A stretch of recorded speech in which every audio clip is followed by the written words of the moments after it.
Hey guys, well, welcome back. So we are in a new space, as you can see.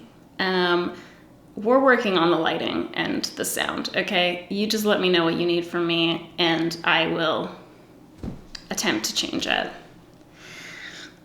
in time. Okay? I can't not talk about this for like a hot second, okay? If you watched any of my pregnancy videos, or if you listened to the podcast that I used to have with Alyssa, I was really scared to give birth. Like I was scared of the actual, the labor of it all. I was terrified. I thought I was going to die for sure. And it was just not like not a good look for me. Okay. Wow. I cannot believe how much everyone hypes up labor and says not a thing about fucking postpartum. I mean, I'm sure that there are people like talking about postpartum to some extent. I feel like that gets glossed over like no tomorrow. And like labor, fine. I would do it 100 times. Don't care. It wasn't pleasant. Wasn't my favorite way to spend like a Monday, but like I would do it again. Postpartum, what the fuck? I'm not trying to scare nobody, okay? I'm just trying to have you be prepared like I wish I had been prepared, because I felt frustrated trying to Google shit being like, is this fucking normal? When I was like so sleep deprived and so like just like tired and trying to heal, and like you can find any answer you want online. Like if you want to hear whatever answer you want to hear, you'll find it. Like, or whatever answer you fear the most, you'll find it. You know what I mean? So I'm going to tell you the things that helped me the most postpartum. I'm going to walk you through a little bit of my postpartum experience, and we can go from there, okay? It was a sunny Monday morning. Labor began. My labor ramped up like 0 to 60. It was so fast. It was ridiculous. Like I was basically not having contractions, and then within an hour, I had started having contractions. I was at the hospital and my contractions were like back to back. It was really intense. And I went into the hospital at like 2:30. I had my baby at like 10:30 at night. And that was all she wrote. I really was like scared of, well, dying, which didn't happen. But I was also really scared of having to get an episiotomy or like tearing or anything like that. Just like trigger warning across the board. If you have any kind of fear about talking about postpartum stuff, I'm going to try to be not too graphic, but I'm going to be talking about it, okay? Both things happened to me. I did end up having to get an episiotomy, and I also tore in 2 places. So I tore internally, and then I tore on the outside, really close to the tippity top, right near the place that you don't want to have that happen. It was very unpleasant. I had gotten an epidural. Even through my epidural, I could still feel them stitching, because I was like, that is a sensitive spot, isn't it? Yeah, that's unfortunate. Nothing could have prepared me for what postpartum was like. I think that I had kind of an unusual experience. I don't want to say that. I mean, I think that like everyone's experience is just so different, but I've known a few people that have given birth since. It just seems like their experience healing was so different from mine. But I had like a really hard time walking. Our bedroom was like upstairs. Everything else is basically on the bottom floor in our old house. So I just had to like stay in bed. So the first thing that I would recommend to you is a bed tray. Oh my God. We got this like I was probably like a week and a half postpartum when Matt was like, do you want me to just get you a bed tray? And I was like, maybe that would be clutch. Yeah, let's do that. And it was awesome. So bed tray was fantastic, because then I could just sit in bed, eat my food, not have to get up and walk around. Here's the thing. Everyone's going to tell you this. You're going to do the opposite. Everyone's going to be like, just, take it easy. Don't get too crazy. Don't like do very much. Just like spend time healing. And you'll be like, I think I'm kind of fucking fine. I'm going to get up and do some vacuuming real quick. It's a bad idea. I don't know how much clearer I could be. I really wanted to take a shower like 2 days after I gave birth, I would say. I went in really confident. I went out I almost passed out before I got back to my bed. I walked out of the shower, and then I like stood at like the entrance to my shower, like, whew, okay, am I gonna be okay here? I don't know. I was like super lightheaded. And then I walked like 2 steps further, and I had to take a quick break.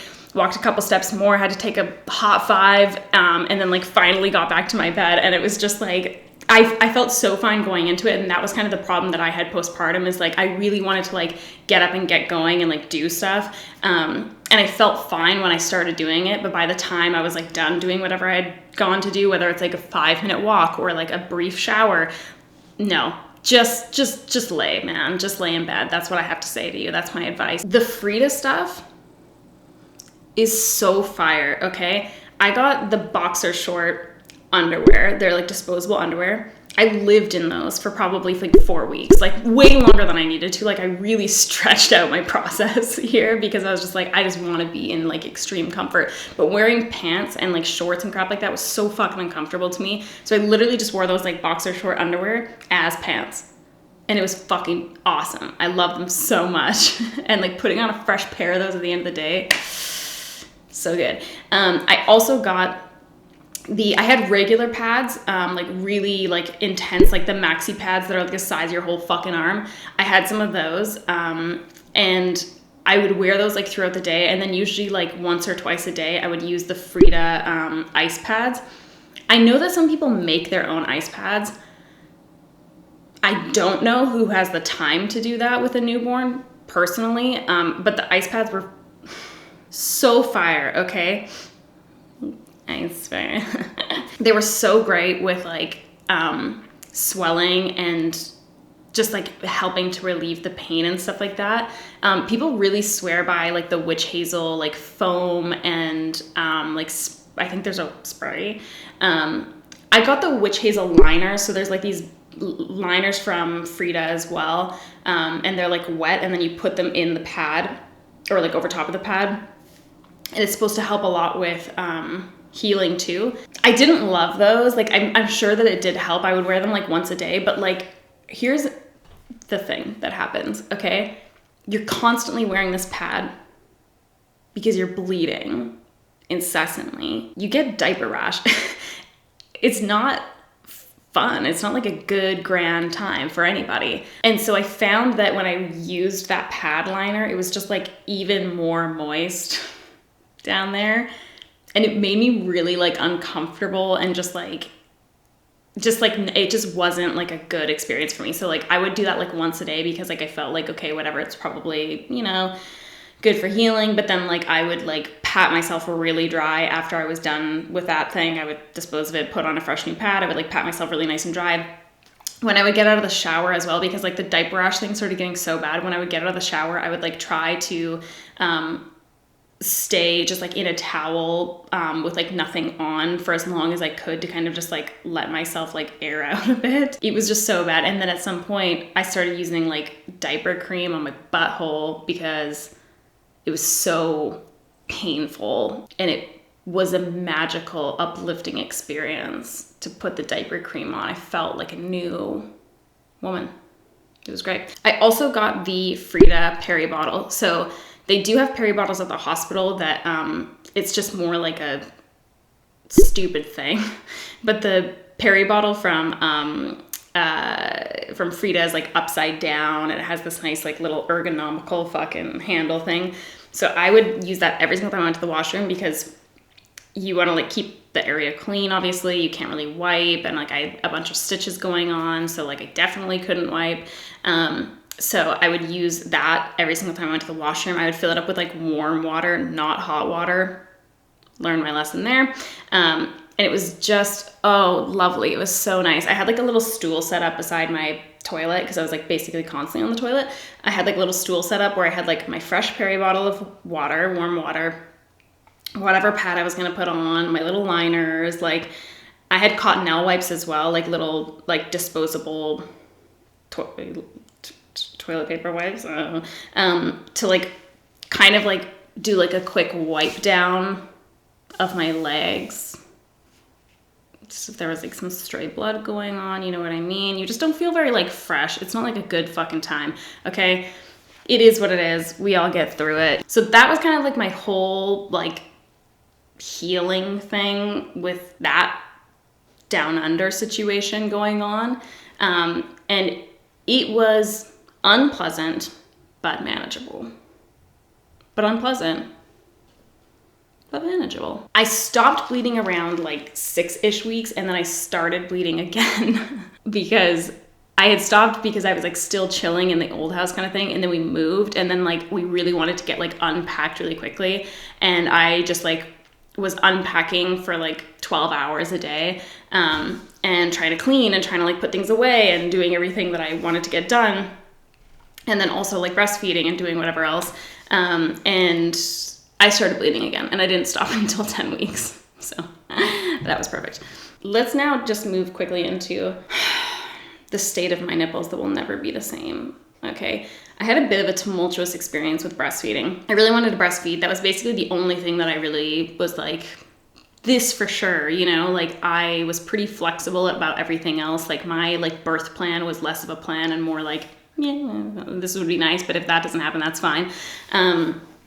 But breastfeeding was something that I really, really wanted to do. And I want to preface this with saying, I don't give a shit what you want to do. I don't feel any type of way about anybody. As long as your kid is being fed, fucking fine by me. That's ace, okay? But that was just whatever. That was something I really wanted to do. So I think it was on day 2. Yeah, it might have been day 3.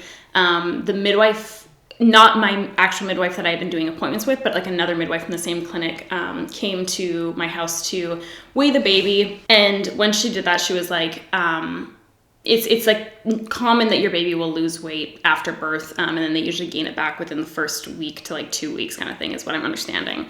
But my midwife was like, the baby lost too much weight. They're not getting enough. So we need to be really aggressive with how we're going to supplement this. Like you need to start pumping after every single feed and do like a top up. And I was like kind of panicking. And at the beginning of that appointment, she was like, do you want me to watch you breastfeed to like make sure that you have like a proper latch? And I was like, no, like I feel pretty confident. Like, you know, I feel like we're latching well. And, you know, it seems like we're getting like nice long feeds and whatever. So I don't think so.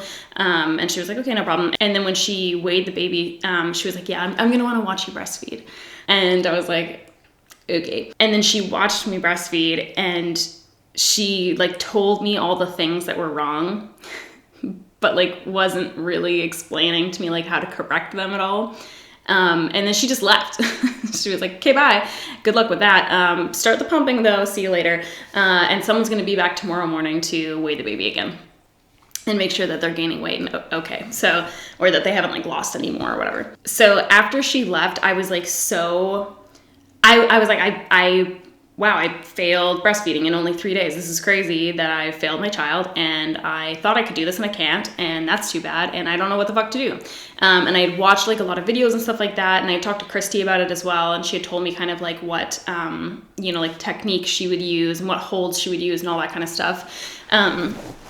But every time I went to go nurse, I couldn't get the baby to latch on, and I would just start crying, and I felt like so, like I just like lost like all my confidence basically, and I was like so like ashamed. Like it was just such a weird thing. Like it was so overwhelming and so like demoralizing, and like my boobs were leaking so much. They still leak like crazy, but my boobs were leaking so much when I first had the baby, and so like I would take the baby off, and then like my boobs would be like leaking all over me, and like I was just like covered in like breast milk. I was like sobbing, like it was so bad. Like I was so upset and so devastated, and I was like, I really didn't want to start pumping that early. Like I didn't want to start bottle feeding that early. Again, it was just kind of like I wanted to get in a really good rhythm of breastfeeding before like I introduced to like bottles and pumping and having to do like all of that as well. And also I just kind of felt like I was like, this is just like one more thing I have to like learn how to do, which like it feels so silly now because like it's not really that confusing to pump. But at the time it's like, oh my God, like just the thought of like having to like take that pump out of the box and like clean and sanitize it and set it up and figure out how to use it and make sure that I'm using it correctly, and how much milk am I supposed to pump? Like how much are they supposed to have like for feedings? Like how do I store it? Like just like all this crap. I was just like, this is so overwhelming. Like I'm already trying to like learn how to like breastfeed and take care of a baby and do all the things that I'm trying to learn how to do already. Like I don't want to like add this extra thing in. So I really, really didn't want to do that. And the midwife had come in the morning and she was like, you have to start supplementing, you have to start pumping, whatever. But I was like, I'm going to try and just like breastfeed a ton and just see if I can get in a good rhythm. And then tomorrow morning, if you know, the baby's lost more weight, then whatever, I just need to like let it go and I can just like start pumping, or if we need formula or whatever, then we just will do that. But I just really want to try and do this. But by the end of the night, I just felt like the baby wasn't getting any milk. And I was like, I'm just like, my pride is like getting in the way of like caring for my child now. And I know like I wanted this so badly, but like, I can't like do this. Like I have to start pumping. And I literally was just like beside myself. I was like sobbing while I was pumping. And then I couldn't even watch Matt feed the baby. Like I had to like leave the room. I went into the bathroom and cried the whole time. He fed the baby, because I was just like, I don't even want to like watch this. I just like felt so like such a failure. It was horrible. It was the most horrific thing ever. I can't even describe to you like how emotional that whole thing was. And it probably does sound so silly to like someone that hasn't experienced it, but like, oh my God, it was like life ruining. And then, the next morning, a completely different midwife came, another one that I had never met. And she was like, how are you feeling? And I was like, I'm not feeling great. Like, I'm really upset about this breastfeeding thing. And, you know, like I really wanted to breastfeed. I could cry just thinking about it. Oh my God. And, she was like, you know what? Like, it doesn't matter. Like, we have whole generations that were raised on carnation milk. We're all fine. Like, formula is fantastic. Pumping is fantastic. Breastfeeding's fantastic. Like, whatever needs to be done. Like, she was like, it's fine. Like, it doesn't, you know, like the most important thing is that you're okay and the baby's okay, and like, don't worry about it. And she was like, let's, like, can I watch you breastfeed? And I was like, I would fucking love to have another stranger watch me breastfeed. Absolutely. Let's do that. And so I sat down with the baby and started trying to breastfeed. She watched me for like 2 seconds, and then she was like, oh, okay, this position isn't working. Let's do this. And then she like moved the baby around, and then she literally just grabbed my boob and like shoved it into the baby's mouth. And then she was like, this is what you're watching for. Like, you're listening to make sure that you're seeing them like gulping, and like she just like showed me what I should be looking for to like make sure that it's like a good feed. And then she sat there with me throughout the entire feed, for like 30 minutes to just like make sure that everything was like fine and well. And I didn't have any problems like latching after that.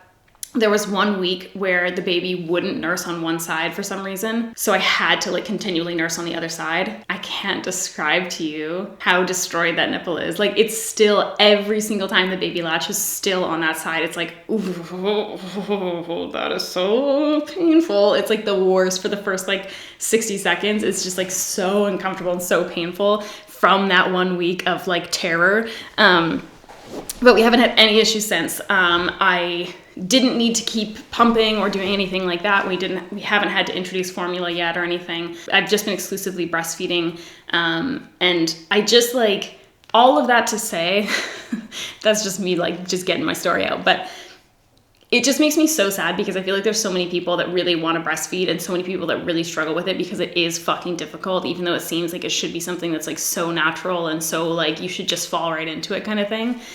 It just wasn't that way, and it isn't that way for so many people. And it makes me so sad to think that like there's a lot of people that weren't able to breastfeed just because like they didn't have the right support. You know what I mean?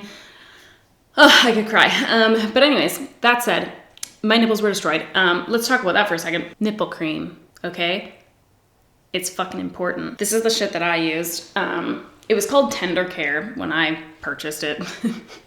Back in my day, 14 weeks ago.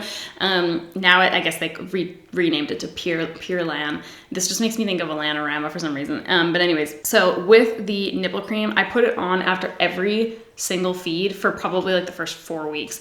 And I would fucking recommend it, okay? Because your nipples get so goddamn like dry and just like it's painful as hell, and it's just the worst. You don't have to wipe this off before the next feed unless you want to.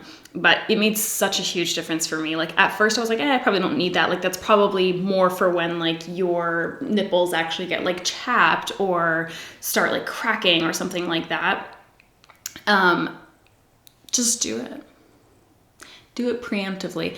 It's for the best, okay? It helped so much. I still will put it on every once in a while. Usually like right at night, like right before we're going down for like the night's sleep, you know what I mean? I'll put it on, and so it's just like on for like quite a while then. Also, what I started doing was breastfeeding only on one side for like the whole feed. So some people like switch between the two during like one session. I just found that for me, it was more comfortable, and like each side had like more time to heal between feeds if I would feed only on the one side. Another thing, I still use these every day. I haven't gone a single day since I gave birth without them. And that is the Medela breast pads. So let me tell you about me being fucking stupid, okay? Here's the thing. In my defense, you're in like a little bit of a haze, okay? You're healing, you're tired, you're learning new things, you're like very emotional, there's lots going on, you're trying to eat, you're trying to poop, which doesn't happen. Oh, fuck, that's the other thing I was gonna talk to you about you specifically, about the postpartum shit. Stool softener. Fuck yeah. I went, I think, like 7 days without pooping, and it was there. It was like on the cusp. It was ready to go, but I wasn't ready. So I was like, I can't do it, all right? It's not gonna happen, and not today, and we'll try again tomorrow. And then I started taking stool softener, and it was a beautiful fucking time, okay? Just came flying right out after that. It was awesome. Again, talk to your doctor, but that was a great fucking time for me, and I would recommend it. Shit gets real fucking backed up in the beginning. Anyways, again, I was tired. That's my defense. I read the box. There was no instructions in sight as to like how to apply these. I recognize in hindsight, it's pretty fucking obvious how you would apply these like a normal pad. They've also changed them. I want to say that too, in my defense as well. Now the part that you put against your boob is like super soft and lovely, but the older ones were kind of like they changed them super recently. Like the older ones were more like plasticky feeling on the inside. Like they definitely still were like softish, but like they had more of like a weird plasticky feel to them. And then the backside is kind of like a weird plasticky feel. But anyways, there's like tape, these little like 2 stickers here and here. And then I thought room for a nipple in the middle. No, I thought, why don't I just put this on my boob like this? Stick it on, and then it's stuck to your boob. That made perfect fucking sense to me at the time. And again, I did read the box because I was like, is this right? Because traditionally with a pad, you would put the sticky side not against your body, you know? But for 12 weeks, I would say. And again, we're at 14. This was very recent, my conclusion. I would leak and leak and leak and leak and leak. And like literally the shit would be fucking heavy. Like if you've ever felt a full diaper, and if you're not yet postpartum, but you're about to be, trust me, you're gonna feel a full diaper and be like, that shit gets hefty, okay? This was like so heavy with milk. It was like exhausting to carry around, and my milk would be like all over the place, like leaking all over my shirt, leaking all over my bras. It was a fucking nightmare. And then 2 weeks ago approximately, I was reading the website, and also I had gotten a new box, and it was like the really soft ones on the inside, and I was like, that seems a little too soft. Why would they make it so soft if that was the part that was going to be touching your bra and not your nipple? And then I went onto the website and I was reading their marketing language, and they still didn't have instructions on the website from what I could see. Again, probably because it's not needed for most human beings. But here we find ourselves, okay? I'm a beauty guru for a living, so this is what happens to people like me. We slip between the cracks when it comes to pad instructions. I don't know what the fuck to tell you. Okay, so anyways, I was reading their marketing language, and I was like, okay, they're talking about like the inside being like silky, soft, and smooth. And I was like, fucking clearly, I'm supposed to turn this shit around. Wow, that really made a difference. Because here's the problem. When I was having it the opposite direction, the issue is that the waterproof backing was propelling the milk back towards my body. They work substantially better when you're wearing them correctly. So anyways, put the sticky side on the inside of your bra like a normal person would do. Really easy to deduce if one has ever used a pad in their lifetime. And they work great. I would run through a lot of these on the first few days. Again, probably had something to do with the fact that I was wearing it backwards, but still, overnight when I wake up in the morning, this shit's full of milk. Like I could like wring it out. Like it's like intense. My leaking has not stopped. I still do leak through like my bras and my shirts, usually to some extent, not as bad as it was before. I'll put in a picture if I remember, because it was bad. But these are so fire. So these are the Medela pads for active moms. Pads for moms with leaky ass fucking titties, okay? Let's talk nursing bras. Nursing bras were another thing that I was like, do I need that? I kind of feel like no. And then when I got into my pregnancy a little bit more, my rib cage started hurting really bad, which also I had never heard anybody talk about. And it was rough. And so I was like, I really don't want to wear, well, I don't want to wear any bra is the truth, but I was like, I kind of want to start wearing like a no underwire bra. And I didn't wear a bra that much before I was pregnant, to be honest.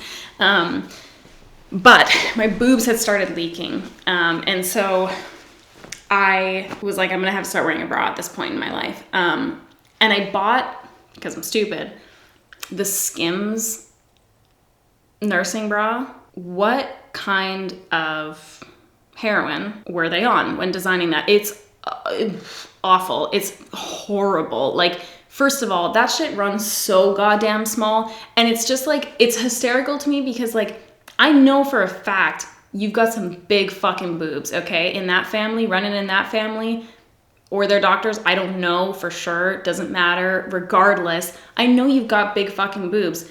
Why are you making the world's tiniest fucking like little bra for ants? They're so bad. Like it was like the worst.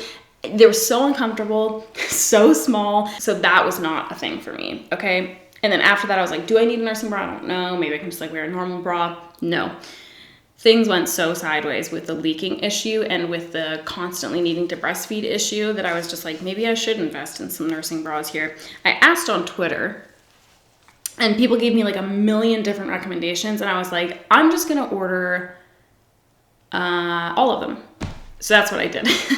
I ordered bras from I can't even tell you how many websites. And I feel like what's going to happen is the inevitable wherein people are going to be like, but did you try? But did you try? Literally the answer is yes. Like I tried. I cannot describe to you how many different nursing bras. I bought so many. I bought like multiple types from like the same website. Like I tried so many. This is by far the best one.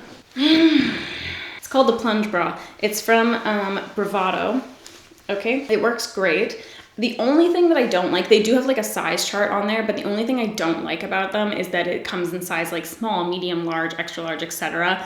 I just wish that they would just like say the cup size because like I don't need to like fucking fiddle around with the size chart, you know what I mean? Just like fucking do normal bra sizing. Anyways, that aside, it's great. It has no underwire. It still does have like a good amount of support. I feel like I don't, your boobs are like so like full anyways that it's like they're self-supporting at that point. But there's no underwire, which I like because I have to wear a bra to bed, which I didn't think after I passed the age of 16 and got past the idea that I needed to do that. I didn't think I would ever again wear a bra to bed, and it is my hell, truly. Am I in hell? I couldn't tell you the difference because I have to sleep with a bra every single night because, again, back to the leaking issue, it's like a non-negotiable, okay? I would wake up literally drowning in my own breast milk if I didn't wear a bra to bed. So the no underwire is key, okay? And then obviously it has like the little like beep boop. You know what I mean? It's just great. And the biggest thing for me, this seems like it shouldn't matter, but like when you're postpartum and you're like, I have a different body now and shit's like a little like, things have shifted here. I was kind of like stitched back together, like a little bit of like a hack job took place down there. You know, just things are going on. You're not as clean as you would like to be. You're probably still bleeding potentially. And then you put on these ugly ass granny bras. I don't know what it is about nursing bras that people were like, fuck it, let's just really make this feel like you've completely let yourself go. That's kind of the style choice that we're going for here. I don't know why. It is pure misery. I've never in my life witnessed such horror as my boobs presented in most of these nursing bras. This one is so great, not only because it's comfortable, not only because it's functional, but because it looks like a normal person's bra. Aside from the fact that each cup is the size of my head, because that's the situation I'm dealing with at present, it looks just like a normal bra. It's comfortable, it looks good, it works. That's why it's the bomb. I own like 10 now. I just like I reordered like 3 times because I was just like, I'm first of all soaking these. Second of all, it's all I'm fucking wearing. Third of all, I don't even know what laundry is anymore, and I don't ever want to do it again. And yet I'm having to do it more than ever. What else do I have to tell you about? Let me think about this for a second. Oh yeah, a lot of people really, oh fuck yeah, the donut pillow. Oh my God, that was so sick. I bought a donut pillow actually before I gave birth because towards the end of my pregnancy, the baby was sitting so low that it was like really painful on my whole pelvic region. And so I bought a donut pillow to sit on to alleviate some of that pain.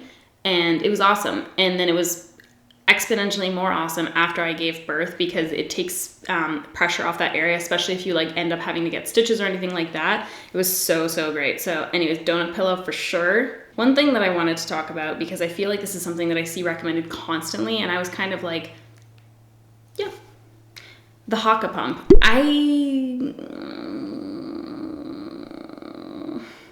I don't dislike it. I just don't get enough use out of it. I think that if I had started using it earlier on when I had like even more like outrageous oversupply, I think that I would have found it more useful. But I just found it kind of like difficult to try because I like do like a crossbody position with the baby when I feed. So they're like laying across like this. And so I find it hard because like most people use the Haka pump. It's like this like silicone pump. I think it's silicone. And you just sort of like squeeze it onto your boob like everyone did with like those Kylie Jenner fucking lip things, like when they would like suck their lip. Anyways, you like squeeze it onto your boob and it just like kind of stays on and like catches like any like leakage and stuff like that while you're feeding on the other side. But I just found it so like difficult to have like the baby feeding and then have this pump kind of like hanging off, and like it was just, I don't know, like I just didn't find it as helpful or useful as like everyone else seems to think it is. And now that my supply is more like regulated, I just don't find that it really like gets anything out at all. And I have to use like an electric pump. So the pump that I use now, it looks like it got fucking hilariously, it never ends, discontinued. Okay, it kind of looks like it got discontinued because I tried to look it up on their website the other day, but I use the Medela Sonata pump. And it works really well. I like it. But yeah, the Haka pump, I feel like everyone like loves and like recommends like crazy. And I feel like it is like for the price and for like what it is. Like I think again, if I had used it earlier, like maybe not while I was like feeding, but just any old time kind of thing, I think that I might have been able to get like a little supply built up using that. But now I don't find it useful at all. And I'm so sorry. But I wanted to mention it because I feel like it's something that people mention like crazy. So anyways, that's it. There's the things that I feel like are helpful postpartum. It just is crazy to me. I feel like so many people like fixate on not only labor and like what to put in your hospital bag. I didn't use shit for my hospital bag. Literally the only thing that we used for my hospital bag was like the clothes I went home in and a hair tie and a fan. Like we bought this like tiny little fan and Matt like held this little fan while I labored. And that was all we used for my hospital bag. I didn't use shit. Just, I don't know. Again, I don't know why people don't focus on postpartum. It's like they focus on labor and they focus on like what you need for the baby. The baby doesn't even need that much. They're a baby. Like, it's fun to buy stuff, but at the same time, it's just like, oh my God, I just can't believe people don't like say enough things about postpartum. It's all I want to talk about for the rest of my life. So that I could prepare myself again in the future. So anyways, those are the things that I would recommend. They're the things that help me the most. And if I do this whole thing again, this whole shebang, that shit is going to be stocked huge to the brim, piling out of my house, ice pads and disposable underwear. And that's it. Thanks so much for watching. I hope you guys learned something interesting about putting pads on the correct way, even though it's Again, very much obvious the way that you're supposed to put them on. And that's it. I'll see you guys next time. Peace out.